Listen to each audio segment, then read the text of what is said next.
Hey everybody, today is 420. Happy 420 everybody.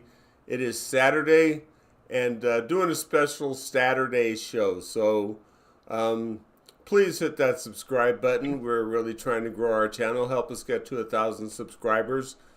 And hit that thumbs up, the like button. It really helps our algorithm, lets the rest of the world know we exist out there. And that notification bell on the right. If you like our content, hit that bell and then you'll be notified whenever we go live and put new content out there. So today I want to talk about 420, what it is, what it means to me, and would love to know your thoughts on it. However, we can't do this unless we have our man on the street with us. So Brent, welcome back to the show. Hey, thank you, Gene. Yeah, this is going to be a great show. I kind of reached out to you in the morning, and I wanted to do another show with you, and I figured you did that Saturday show, and I was like, wow, God, next Saturday is going to be 420. If this, I'm going to take advantage of Gene cracking into a new day here. So, Yeah, why not, man? Why limit myself? I don't, um, what's the word I'm looking for? Blah, blah, blah. I'm not accountable to anybody, so, I'll just kind of make my own rules as we go, man. So what I want to talk about again, it's 420. Today is not for me so much.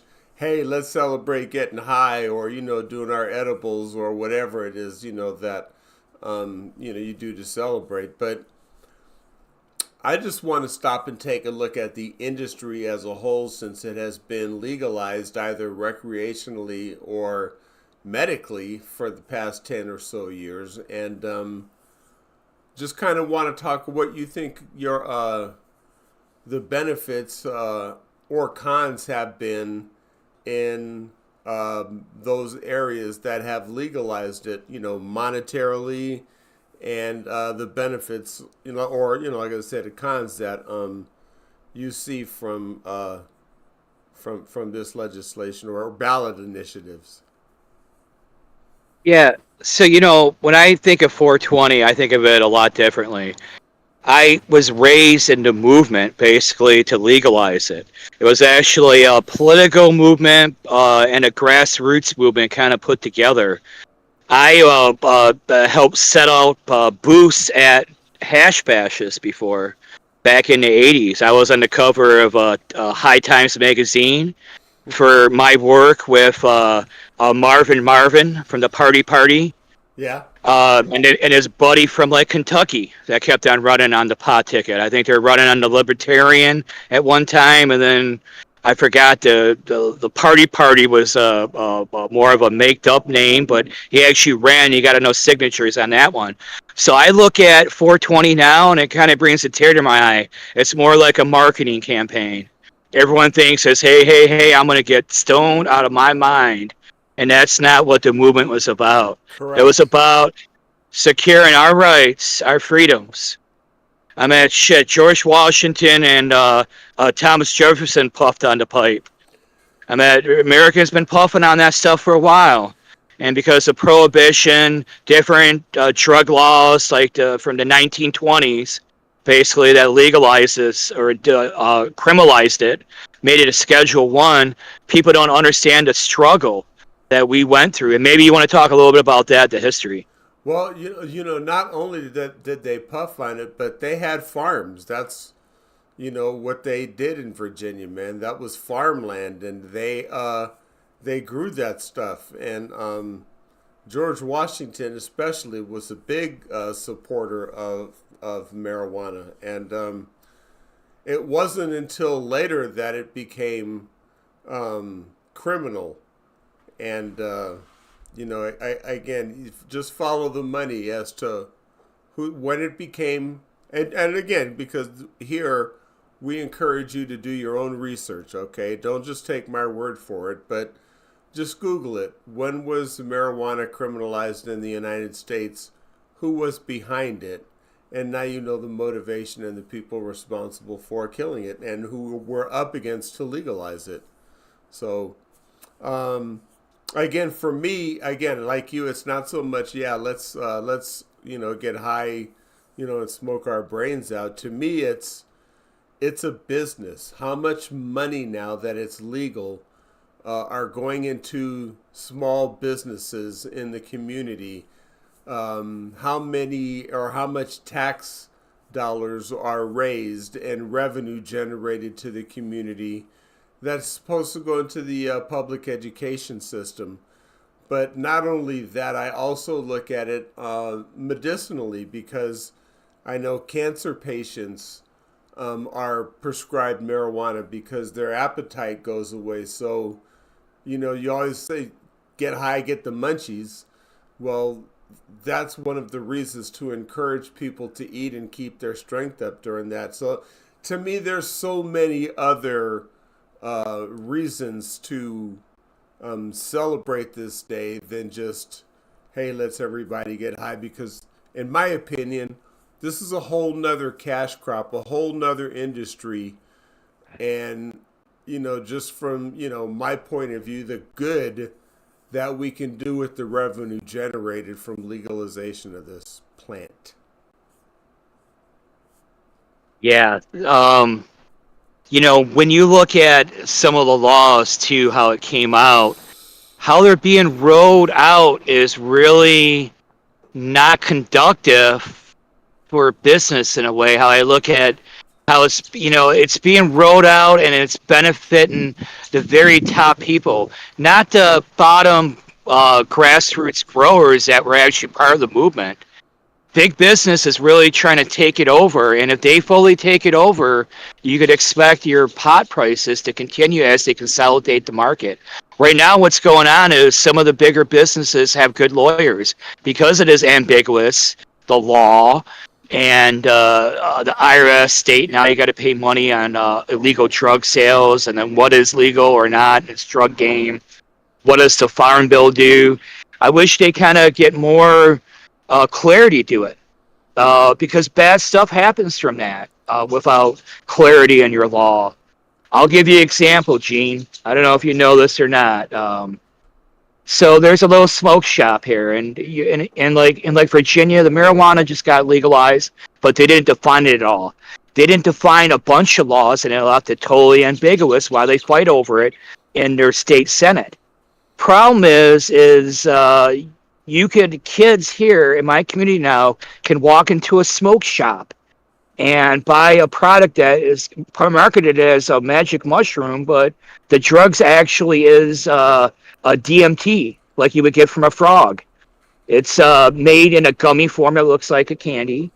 But when you get this type of problem by you not knowing to go ahead and make your laws clear, people could take advantage of that system and control it and manipulate it for profit. So I talked to a cop today about that, or yesterday.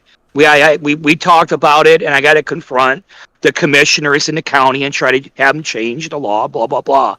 But go ahead, brother. I'm just kind of giving you what laws happen and like how ambiguity to that law, people could take advantage of the system. No, you're absolutely right. And I look at marijuana legalization like I look at gun legislation. Each state regulates itself instead of having one broad law that everyone can abide by nationally. So like here in Arizona, I can go into a smoke shop and I can get that stuff, but it's not marijuana. So therefore, it's under a different jurisdiction and classified differently because it's not marijuana. I actually have to go to a dispensary to get that, and they don't sell paraphernalia. You just get your weed and you walk out, and that's where you differentiate the two. At least here in Arizona, they do that. But again, that's why we need national clarification when it comes to how to regulate this industry. Yeah, I think we talked about that once with the gun laws, a few months ago, how it needs to be a uniform codified to make it easier for people to understand what laws are in the country. But this is what happens too, like down in Tennessee, they just actually changed the Farm Bill where anybody could have walked in and buy pot light, even within a school zone. They could sell pot light in a school zone up into about 9 months ago. I think they changed that law about July of 2023. They finally changed it, but I'm sure they got other ambiguity to the law where they could still buy the product I'm talking about. So, what if you're looking at common sense and controlling the market? They gave us all this shit over pot for years, and now you could walk into kids could walk into an effing shop and buy DMT. It's like blowing my mind. I mean, that's not the whole point of how we were fighting for our rights. And marijuana was a medical drug that was a breakthrough for medicines, for your for everything. I mean, and it's not a cure-all drug. Not in one bit, but No. there's a lot of benefits to that with inflammation. I'm had you could go on and on, but you really need to research it yourself. I'll give you an example of what a synthetic is of pot. It's called Dronabinol.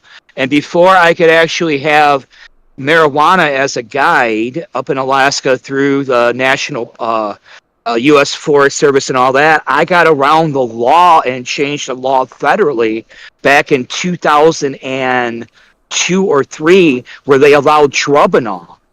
So they had to recognize it because I was an agent of the federal government being a guide on that river system because it involved a few different things. But we argued over that, and I said, I'm just getting this Dronabinol just to go ahead and get it. I'm not even going to fill it because you guys can't tell the difference between pot or not, and pot is helping me. I said, I'm not going to spend $30 in a pill where I could smoke a joint for $2, dude. And this is what I'm literally telling U.S. Coast Guard, Fish and Game, everybody in the class in front of students. I did it in 2003. I codified it where they actually had to accept it. So I've been fighting for a long time to get this, and these little stupid laws are ridiculous. I mean, literally. For me, I have a kidney issue.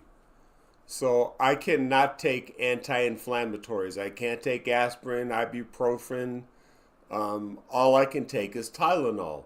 So like when my arthritis starts to act up, or I get a headache or something, or my back starts to stiffen up, Tylenol doesn't cut it. But,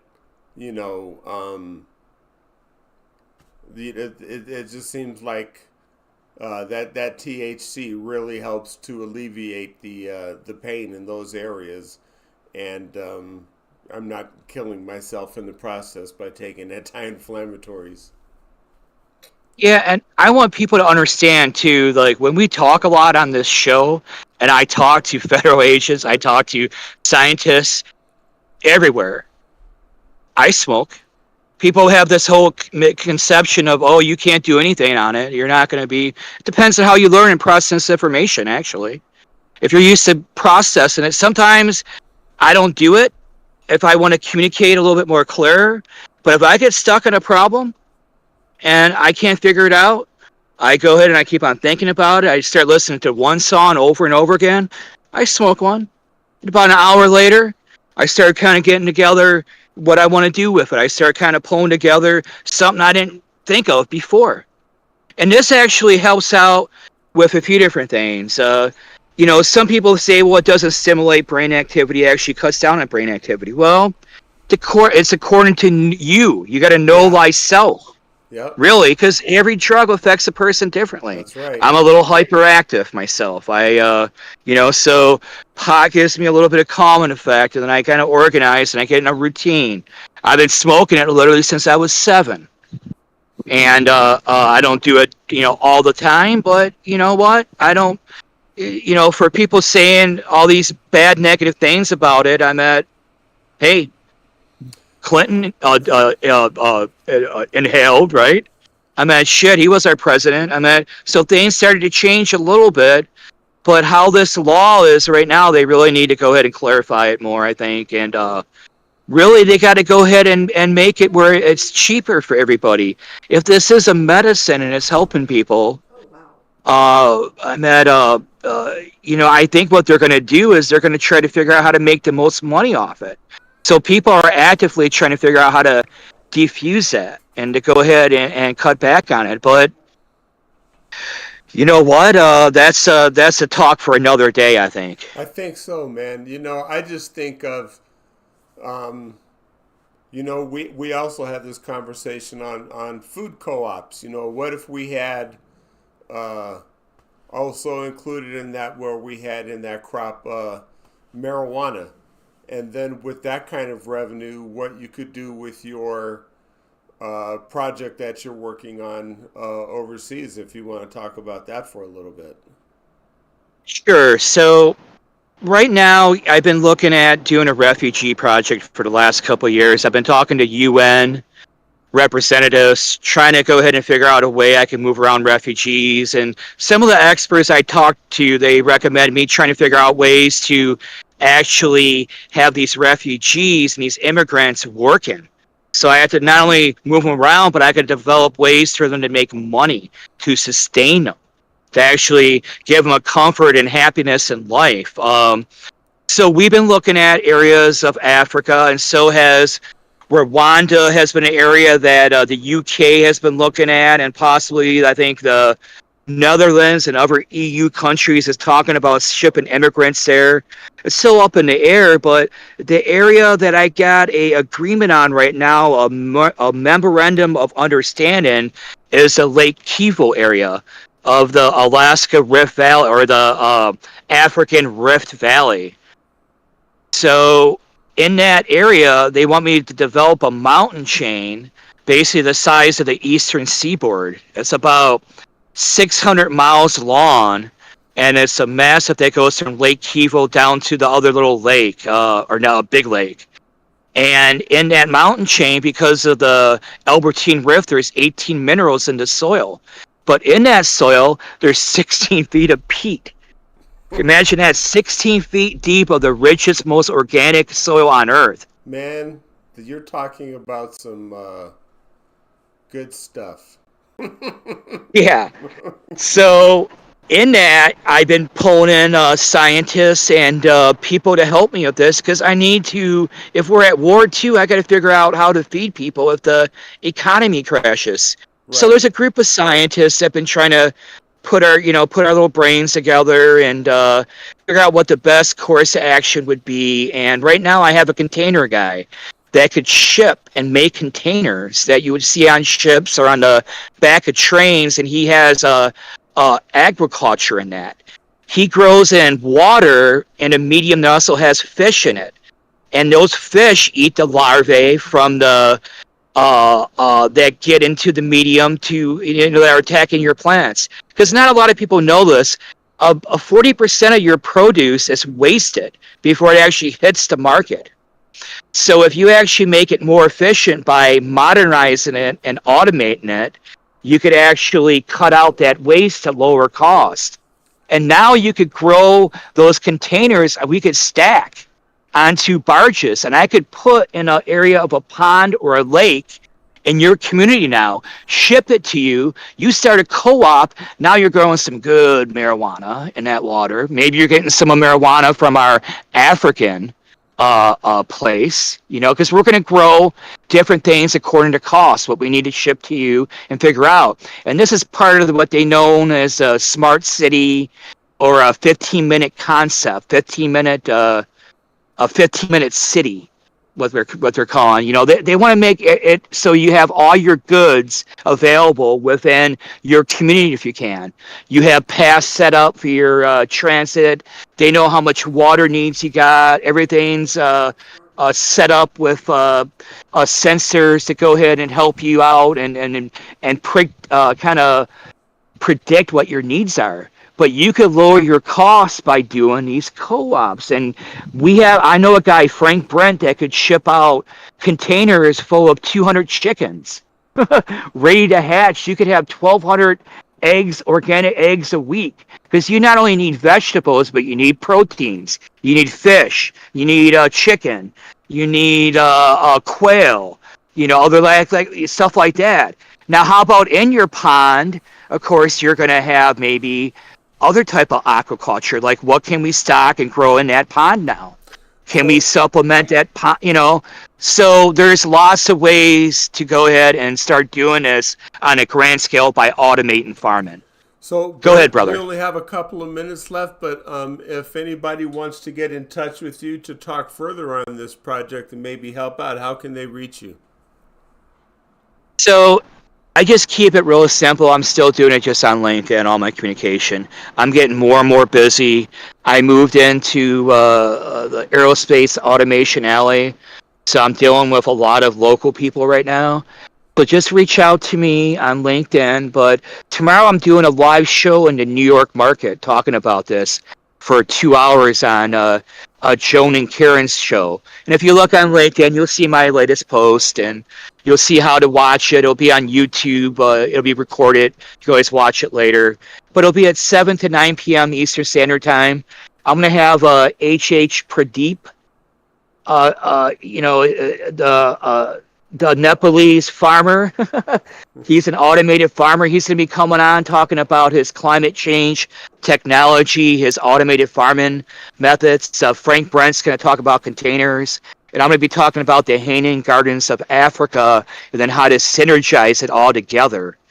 And it's because people are interested in not only, of course, the soil content, but also maybe the minerals too.